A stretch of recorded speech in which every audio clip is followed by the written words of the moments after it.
while the rest of the world is screaming about a market crash that looks like 2008.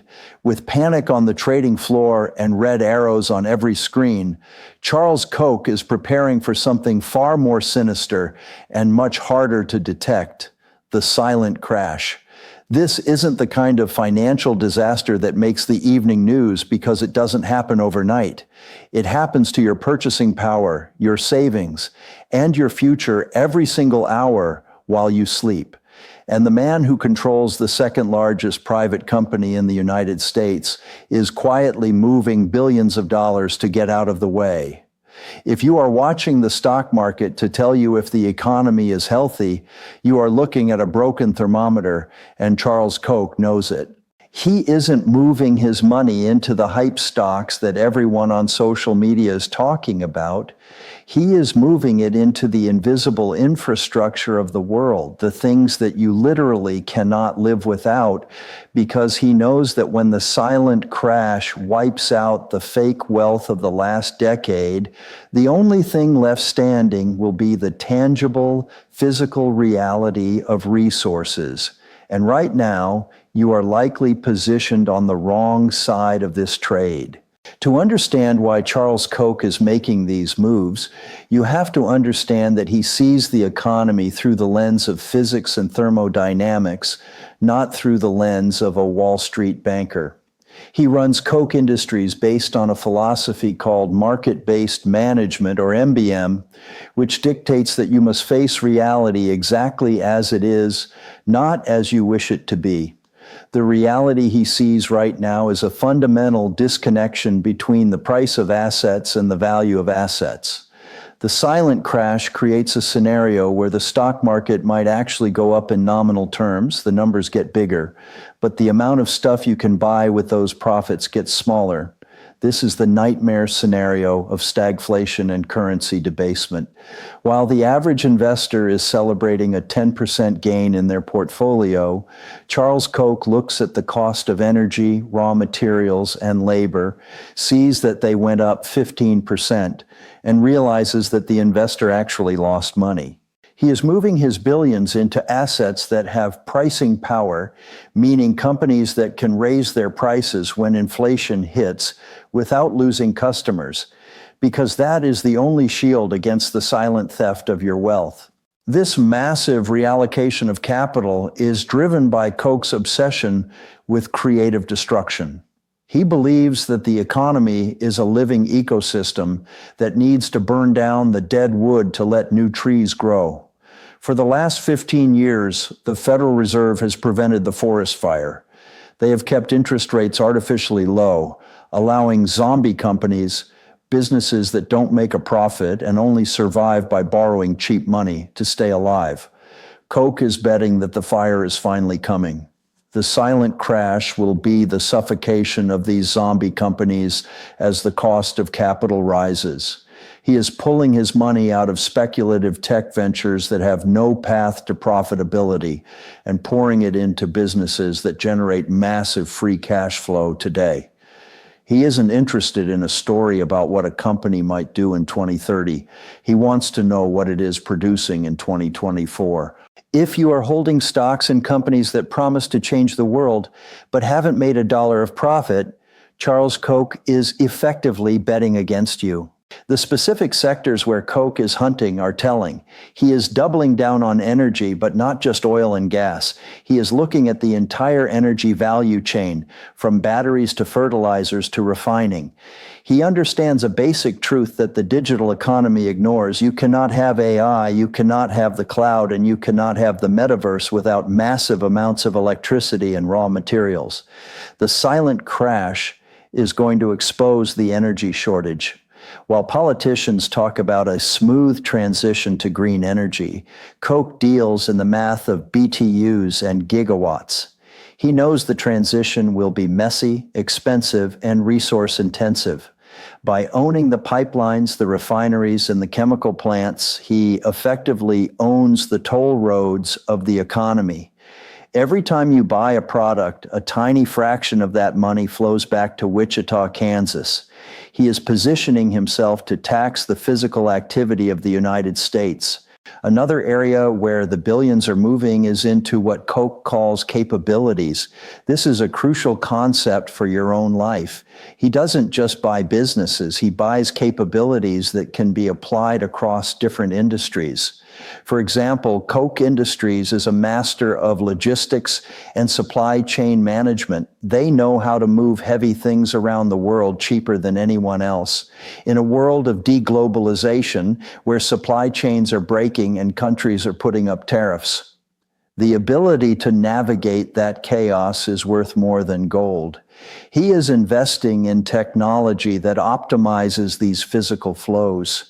He sees a future where the world is more fractured, more dangerous, and more expensive to navigate. If you are betting on a frictionless world of easy global trade, you are betting on the past. Koch is betting on a friction-filled future where only the most efficient operators survive. There is a psychological trap that Koch avoids, and it's one that traps almost every retail investor: the sunk cost fallacy. You might be holding on to an investment, maybe a house, a stock, or even a business idea, because you've put so much time and money into it. You tell yourself, I can't sell now, I'd lose too much. Charles Koch would tell you that you have already lost it. The loss happened the moment the value dropped. The only choice you have now is whether to keep your remaining capital in a loser or move it to a winner. He is famous for looking at a factory that cost him huge sums of money, realizing it has no future, and shutting it down immediately to stop the bleeding. He is currently pruning his own portfolio, selling off assets that don't fit the new high inflation, high interest rate paradigm. The silent crash kills the people who hold on too long. You need to look at your assets with zero emotion. If you had cash today, would you buy the things you currently own? If the answer is no, sell them. Let's talk about the knowledge problem. This is a core pillar of Koch's philosophy, borrowed from economist Friedrich Hayek. It states that central planners, governments, and central banks can never have enough information to manage the economy correctly. They will always make mistakes, and those mistakes will create distortions. The silent crash is the result of these distortions unwinding. Koch believes that the government has printed too much money and distorted the price of risk. Because he believes the government is incompetent at allocating capital, he invests in things that the government cannot easily destroy or replace. He invests in private businesses that can pivot faster than regulators can write laws. He keeps a massive amount of his company private, so he doesn't have to explain his long-term strategy to short-term thinkers on Wall Street. He is moving his billions into the shadows, away from the spotlight, where he can maneuver without interference.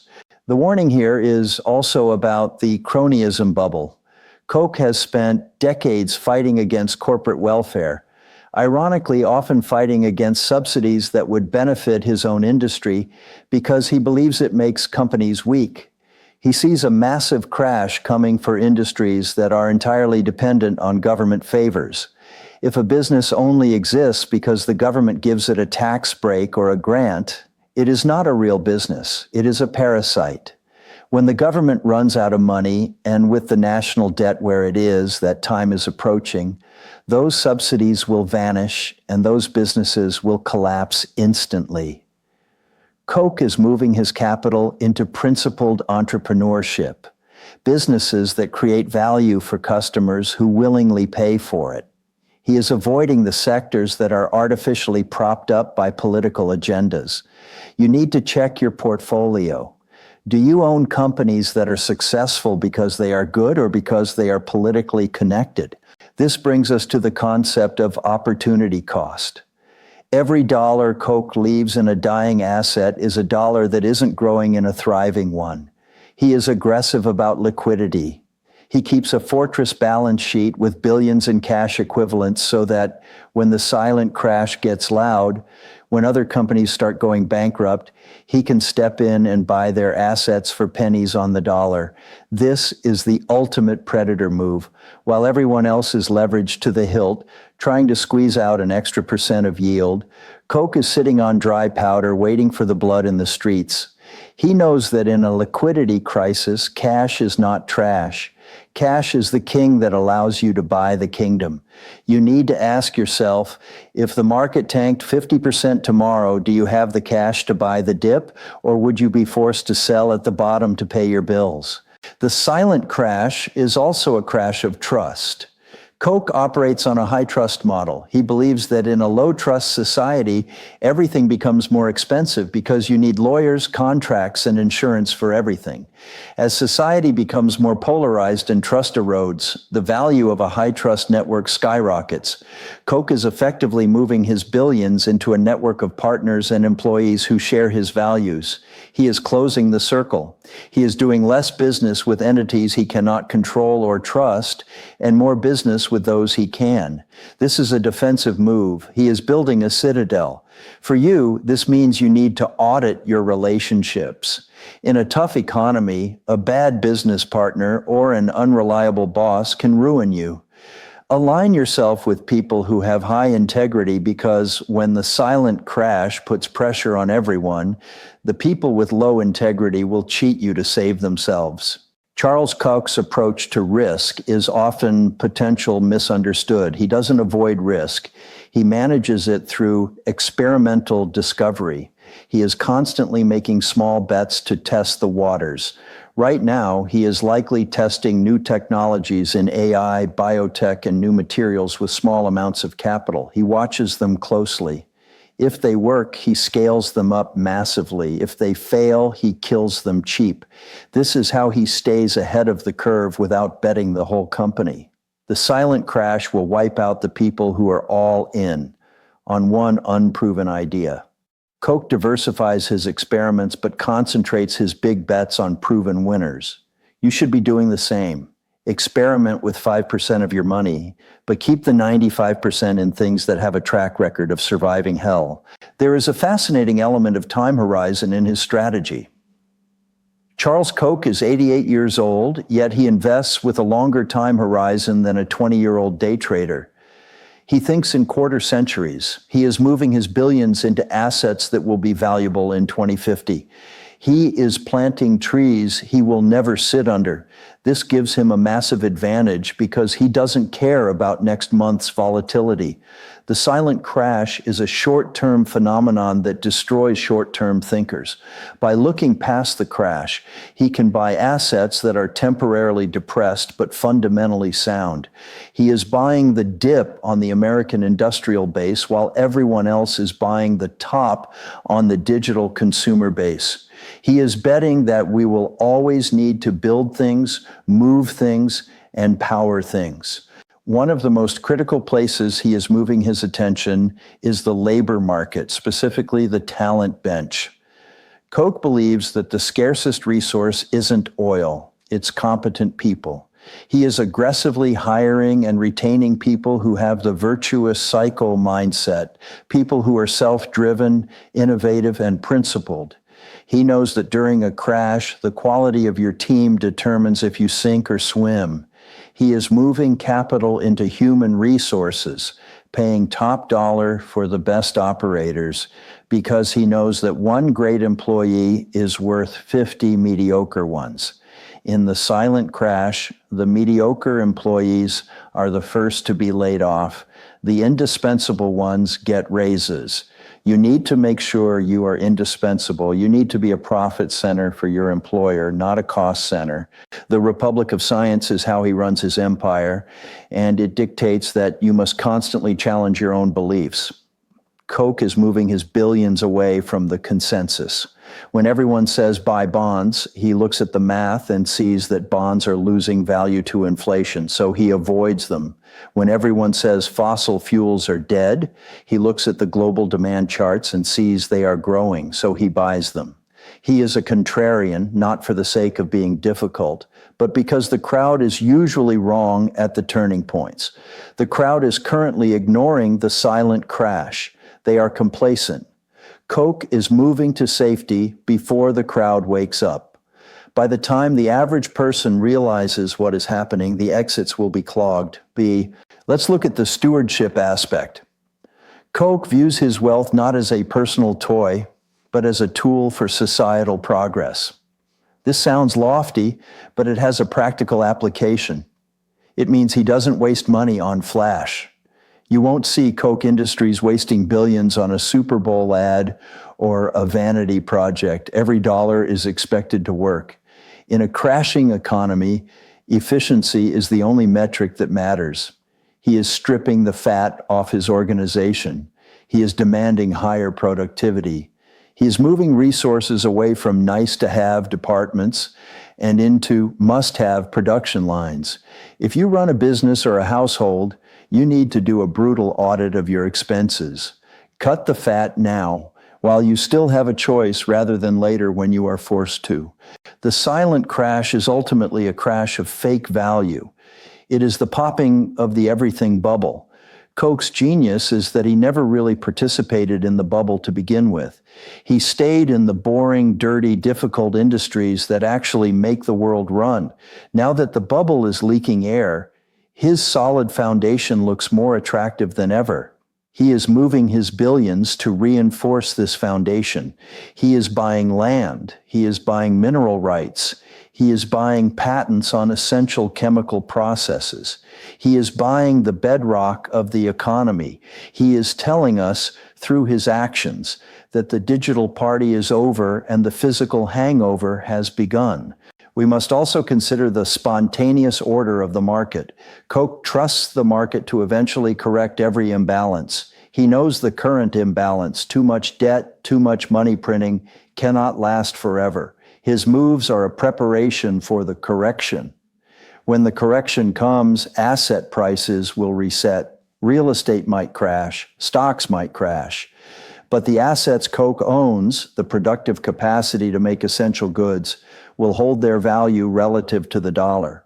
He is hedging against the currency itself.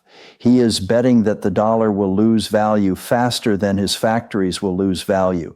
This is the ultimate hedge. If you are holding all your wealth in cash or bonds, you are betting on the government. Koch is betting on the market. History shows that the market always wins in the end.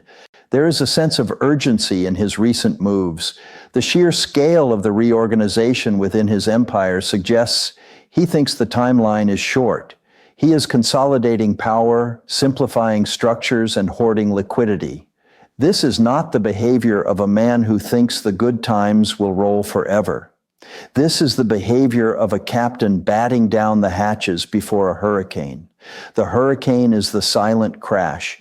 It is the erosion of the middle class, the inflation of life's necessities, and the destruction of savings. Koch is building an ark. He invites you to build one too by adopting his principles. So, where does this leave you? You don't have billions to move, but the logic remains the same. Stop chasing the hype. Stop ignoring the inflation that is eating your savings. Start valuing good profit, income that comes from creating real value. Start looking at the physical economy. Invest in your own skills, your own capabilities. Reduce your dependence on debt. Build a fortress balance sheet for your family. The silent crash is already here. You can feel it at the grocery store. You can feel it when you look at house prices. Charles Koch isn't waiting for the news anchor to tell him it's a recession. He has already moved his pieces on the board. He has positioned himself to not just survive the crash, but to own the recovery. The warning has been given. The smart money has moved. The only question left is, are you going to stand there and watch your wealth evaporate, or are you going to move with the masters of the game? The silence is deafening, and it is the sound of your window of opportunity closing.